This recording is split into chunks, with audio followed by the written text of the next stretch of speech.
آنکھ کا روزہ کیا ہے؟ قرآن پاک میں اللہ تعالیٰ فرماتے ہیں قل للمؤمنین یغضوا من ابصارہم ویحفظوا فروجہم وقل للمؤمنات یغضضن من ابصارہن ویحفظن فروجہن، مومن مردوں سے کہیے کہ اپنی نگاہیں جھکائیں، یغضوا من ابصارہم ویحفظوا فروجہن، اور اپنی شرمگاہوں کی حفاظت کریں، اور مومن عورتوں سے بھی کہہ دیجئے کہ وہ اپنی نگاہوں کی حفاظت کریں اور اپنی شرمگاہوں کی حفاظت کریں۔ تو روزے کی حالت میں خاص طور پر یہ وہ تمام اعمال ہیں جو عام زندگی میں بھی منع ہے، لیکن خصوصاً روزے میں نگاہ کی حفاظت، حرام چیزوں سے خود کو بچانا، دیکھنے سے بچانا،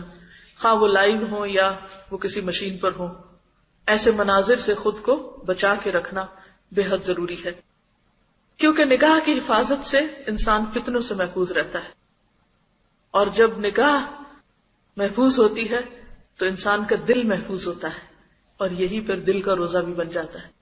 اور جب دل محفوظ ہوتا ہے تو پھر ہی علم و حکمت اور عرفان وہاں سے جنم لیتے ہیں۔